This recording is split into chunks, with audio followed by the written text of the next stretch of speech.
Selamat malam, perkenalkan nama saya Tasya Topania Panjaitan dengan NPM 21411-200. Yang terhormat Bapak Hernando Rizky Dalimunte STMT selaku dosen mata kuliah dasar telekomunikasi. Baiklah, di sini saya akan menjelaskan materi mengenai Basic of Telecommunication. Baiklah, definition telecommunication. Selanjutnya, signal and spectrum. Representasi sinyal yaitu dominan waktu atau time dominan. Yang kedua, domain frekuensi atau frekuensi domain. Tool matematik yang mengkonversi isyarat-isyarat dari time domain ke frekuensi domain adalah yang pertama David Fourier atau periodic signal. Yang kedua itu transformasi Fourier atau non-periodic signal. Selanjutnya yaitu example. Nah, cellular phone atau allocet spectrum first generation 800 900 MHz.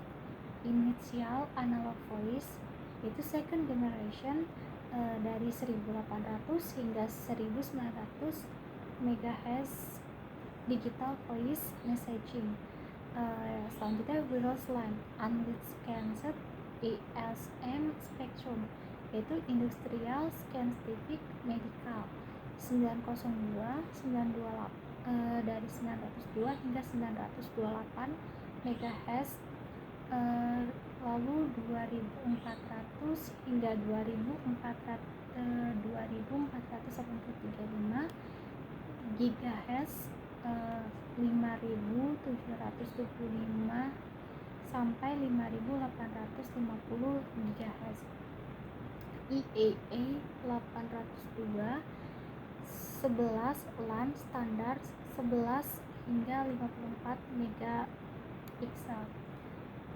Point to multiband system, directional antennas at microwave frequencies, high speed digital communication between sites, high speed international internet access radio backbone link for rural areas, satellite communication, geostationary satellite at 36.000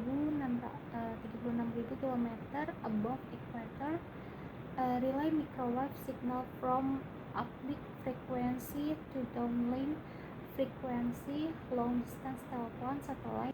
Selanjutnya dapat kita lihat gambar pada layar ini. Yang saya jelaskan adalah electromagnetic spectrum. Dapat kita lihat frekuensi hertznya 10 pangkat 2, 10 pangkat 3 hingga 10 pangkat 15. Nah, wavelength-nya itu 10 pangkat 5 hingga 10 pangkat 6. Di sini saya akan menjelaskan power and telephone, retailing generation, musical instrument, volume microphone. Itu dari 10 ILF, 10 view, extremely low frequency, lalu voice frequency. Yang kemudian itu penjelasan dari very low frequency atau VLF, lalu ada LF atau low frequency, MF medium frequency, HF high frequency, VHF very high frequency, UHF ultra high frequency, SHF super high frequency, dan EHF extremely high frequency.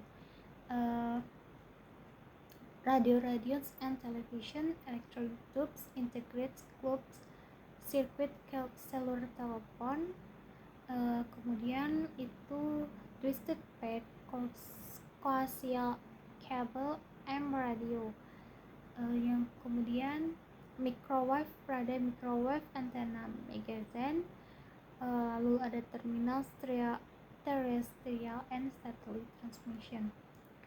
Kemudian ada infrared lasers, guided missiles, ringers, visible light, dan optical fiber. Baiklah, selanjutnya itu baud rate adalah simbol per detik atau banyak simbol yang terjadi per detik. Yang kedua 1200 baud berarti ada 1200 simbol pada waktu 1 detik. Yang ketiga ketiga ditunjukkan pada transmisi analog. Yang keempat, contoh 1 kilobyte sama dengan 1000 simbol per detik. Yang terakhir, satu simbol bisa 1 bit atau lebih. Selanjutnya bit. Yang pertama yaitu singkatan dari binary digit. Yang kedua, hanya ada 2 kemungkinan, 1 atau 0. Yang ketiga, dihubungkan dengan sinyal digital yang memiliki kondisi on atau off. Yang keempat, bitrate menunjukkan bit dalam kecepatan transmisi digital. Yang kelima, ditulis kilobyte atau sama dengan KB. Bit identik dengan karakter. Yang kedua, identik dengan karakter yang dibangkitkan komputer. Yang ketiga, ditulis KB atau kilobyte. Selanjutnya, bandwidth. Setiap peralatan telekomunikasi memiliki bandwidth tertentu. Apakah bandwidth? Perbedaan antara frekuensi terendah dan frekuensi tertinggi dalam rentang tertentu. Luas atau lebar cakupan frekuensi yang digunakan oleh sinyal dalam medium transmisi. Contoh, bandwidth line telepon 3000 Hz, bandwidth analog TV broadcast 6 MHz. Contohnya seperti gambar di samping, ada peak, yaitu bandwidthnya f2 hingga kurang dari 3. Selanjutnya, bandwidth digital. Jumlah atau volume data yang dapat dikirimkan melalui sebuah saluran komunikasi dalam 1 bits per second tanpa distorsi. Yang kedua, disebut juga dapat data transfer atau site traffic. Yang ketiga, satuan atau bit per second. Yang keempat, bila data lewat pada bandwidth sempit, maka transmisinya akan semakin lama. Bandwidth allocation, sebuah proses menentukan jatah bandwidth kepada pemakai dan aplikasi dalam sebuah jaringan, termasuk di dalamnya menentukan prioritas terhadap berbagai jenis aliran data berdasarkan seberapa penting atau krusial dan delay sensitif aliran data tersebut. Penggunaan bandwidth untuk LAN tergantung pada tipe atau medium yang digunakan bandwidth. Bandwidth untuk WAN bergantung dari kapasitas yang ditawarkan dari pihak ISP. Broadband and baseband, yaitu broadband suatu teknik di mana data yang ditransmisi dikirimkan menggunakan isyarat pembawa atau dimodulasi. Lebih dari satu isyarat pembawa dapat ditransmisikan bersama-sama, sehingga lebih dari satu syarat dapat dikirim dengan satu media atau kawat yang sama. Based, satu single data ditransmisikan secara langsung dengan kawat dengan tegangan positif dan negatif. Interface RS-232 adalah salah satu contoh transmisi baseband.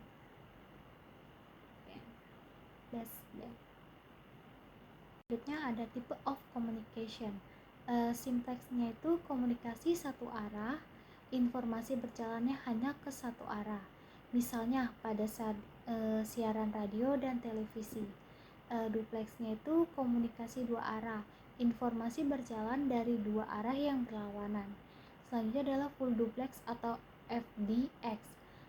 Kedua tempat yang berkomunikasi dapat mengirim dan menerima informasi secara bersamaan. Misalnya pada percakapan telepon. Half duplex atau HDX, kedua tempat yang berkomunikasi mengirim dan menerima informasi secara bergantian. Misalnya pada percakapan melalui intercom.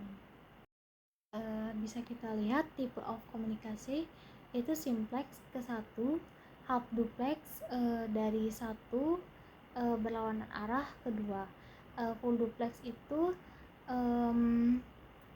dari 1 ke 2 secara bergantian.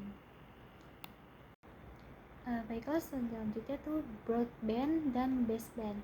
Nah, analog baseband itu seperti voice telepon, digital baseband itu seperti ISDN voice, Ethernet, dan PC comport. Selanjutnya ada analog broadband seperti IM, VM, TV, seluler atau AMPS. Digital broadband itu DirecTV atau satellite, PCS, digital seluler, dan digital cat TV. Nah, kita bisa melihat ada frekuensi 50 MHz hingga 1000 MHz. Baseband itu dari 0 hingga frekuensi, sedangkan broadbandnya itu dari 50 MHz sampai 1000 MHz. Selanjutnya ada bandwidth versus velocity. Dianalogikakan bahwa data yang mengalir melalui medium transmisi atau X kabel telepon seperti air yang mengalir dalam pipa. Selanjutnya ada bandwidth, kemampuan maksimum dari pipa untuk mengalirkan data dalam waktu 1 detik. Kecepatannya itu jarak yang ditempuh dari suatu satuan waktu, misalnya dalam. Oke, itu saja yang dapat saya sampaikan. Jika ada salah dalam penjelasan saya mohon maaf. Sekian dan terima kasih.